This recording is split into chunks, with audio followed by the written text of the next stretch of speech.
Assalamualaikum warahmatullahi wabarakatuh. Perkenalkan, kami dari kelompok 1 akan mempresentasikan hasil diskusi kami yang berjudul Delegasi Kekuasaan, disusun oleh Lianeri Humairoh dengan NIM 430202013 dan saya sendiri Yasmin Desta Ramadhani 430202056. Di sini kami akan membahas tentang pengertian delegasi kekuasaan, unsur-unsur delegasi kekuasaan, tujuan delegasi kekuasaan, manfaat delegasi kekuasaan, proses delegasi, dimensi delegasi, dan peran delegasi. Yang pertama, pengertian delegasi. Delegasi adalah pelimpahan wewenang dan tanggung jawab formal kepada orang lain untuk melaksanakan kegiatan tertentu. Delegasi secara singkat dapat dikatakan sebagai pemberian sebagian tanggung jawab dan diwajibkan kepada orang lain. Pendelegasian dilakukan dengan cara membagi tugas, wewenang, hak, tanggung jawab, kewajiban, serta tanggung jawab yang ditetapkan dalam suatu perjabatan deskripsi tugas dalam organisasi. Beberapa definisi menurut para ahli. 1. Dr. Andes Haji Malayu SP Hasibuan. Pendelegasian wewenang adalah memberikan sebagian pekerjaan atau wewenang oleh delegator kepada delegat untuk dikerjakannya atas nama delegator. 2. Rapce Davis. Pendelegasian wewenang adalah suatu tahapan dari suatu proses ketika kita menyerahkan wewenang, berfungsi melepaskan kedudukan dengan melaksanakan pertanggungjawaban. Ketiga, Louis A. Allen. Pendelegasian wewenang adalah proses yang diikuti oleh seorang manajer dalam pembagian kerja yang dilimpahkan padanya sehingga ia dapat memperoleh orang-orang lain. Unsur-unsur delegasi kekuasaan. 1. Apa yang didelegasikan. 2. Komunikasi terbuka antara orang yang menyerahkan delegasi dan orang yang menerima delegasi. 3. Kejelasan isi delegasi. 4. Harapan yang diletakkan pada orang yang diletakkan delegasi. 5. Kekuasaan yang diserahkan, pengawasan yang wajar. 7. Orang yang diserai delegasi. Hal-hal penting yang perlu diperhatikan pemimpin dalam memberikan delegasi pada bawahannya.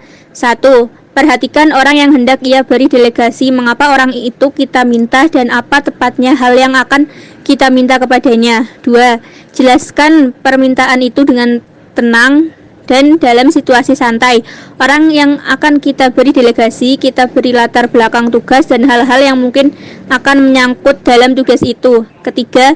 Sampaikanlah harapan kita dan jelaskan kekuasaan yang kita berikan kepadanya dan mintalah dia mulai bekerja melaksanakan tugas yang kita serahkan kepadanya. 4.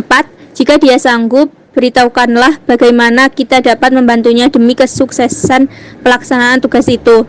Dan yang terakhir, hendaklah kita setia pada dia dan utarakan alasan-alasannya. Jika delegasi telah selesai, ucapkanlah terima kasih kepadanya, bahkan di muka umum jika dirasa tepat. Tujuan delegasi. Delegasi merupakan teknik yang harus dikuasai oleh setiap orang di perusahaan yang memiliki anak buah, baik itu direktur utama, presiden direktur, kepala bagian, kepala seksi, ataupun mandor dan supervisor. Harapannya dengan menguasai teknik delegasi secara efektif, semua tugas yang dibebankan bisa diselesaikan dengan baik. Bawahan merasa dihargai dan dikembangkan, dengan demikian tercipta suasana kerja yang menyenangkan dan menguntungkan bagi perusahaan, anak buah maupun atasan. Pelaksanaan delegasi memberikan peluang kepada karyawan untuk mengembangkan keterampilan dan kemampuan dalam mengambil keputusan. Hal ini untuk mempersiapkan mereka bagi pengembangannya lebih lanjut, karena tidak ada pendidikan di luar kerja yang dapat mengembangkan seorang karyawan secara lebih cepat dan praktis selain pengalaman langsung.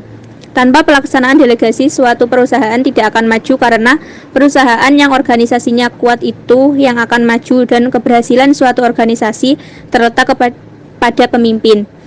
Pendelegasian atau pelimpahan wewenang merupakan salah satu elemen penting dalam fungsi pembinaan. Sebagai manajer, menerima prinsip-prinsip delegasi agar menjadi lebih produktif dalam melakukan fungsi-fungsi manajemen lainnya. Delegasi wewenang adalah proses di mana manajer mengolokasikan wewenang kepada bawahannya. Manfaat delegasi kekuasaan. Yang pertama, kemampuan membebaskan diri dari tugas-tugas lainnya. Dengan pendelegasian, maka manajer dapat berfokus pada pekerjaan yang lebih penting. Yang kedua, pemanfaatan keterampilan khusus yang dimiliki karyawan. Setiap karyawan memiliki kelebihan dan kekurangan. Dengan pengetahuan akan kemampuannya, atasan dapat memanfaatkan kelebihan karyawannya. Yang ketiga, untuk melatih karyawan. Ini dapat disebut on the job training. Atasan diuji kemampuannya dalam melatih karyawannya, apakah sukses atau tidak, sehingga karyawan menjadi terampil. Yang keempat, yaitu keterampilan memecahkan masalah. Memecahkan masalah membutuhkan keterampilan. Oleh karena itu, karyawan dilatih mulai dari masalah-masalah yang ringan, sedang, sampai yang berat. Peran delegasi. Yang pertama, manajer memiliki banyak kesempatan untuk mencari dan menerima peningkatan tanggung jawab dari tingkatan manajer yang tinggi. Yang kedua, memberikan keputusan yang lebih baik. Yang ketiga, pelimpahan yang efektif mempercepat pembuatan keputusan. Yang keempat, melatih bawahan memikul tanggung jawab, melakukan penilaian, dan meningkatkan keyakinan diri serta kesediaan untuk berinisiatif. Dimensi delegasi terbagi menjadi dua, yaitu dimensi struktur organisasi dan dimensi departementalisasi. Dimensi struktur organisasi memiliki 4 desain keputusan yang menghasilkan struktur organisasi, yaitu pembagian kerja, pendelegasian kewenangan, pembagian departemen, dan rentang kendali.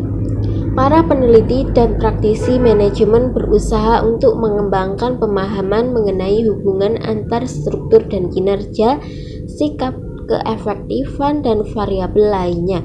Secara umum, gambaran mengenai struktur meliputi formalisasi, sentralisasi, dan kerumitan. Yang kedua, yaitu departementalisasi. Departementalisasi adalah proses penentuan cara bagaimana kegiatan yang dikelompokkan.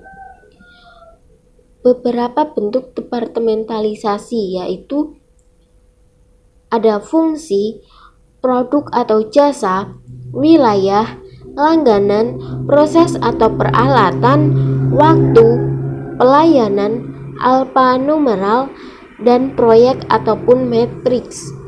Proses delegasi yang pertama yaitu memiliki bawahan, yang kedua menetapkan wewenang, tujuan, dan sasaran delegasi, yang ketiga memberikan sarana untuk menyelesaikan tugas, yang keempat memantau tugas penting, dan yang kelima yaitu menetapkan penyelesaian tugas dalam batas waktu yang jelas. Itu tadi pemaparan materi dari kelompok kami. Apabila ada salah dan kata-kata yang kurang berkenan, kami mohon maaf yang sebesar-besarnya. Wabillahi taufiq wal hidayah. Wassalamualaikum warahmatullahi wabarakatuh.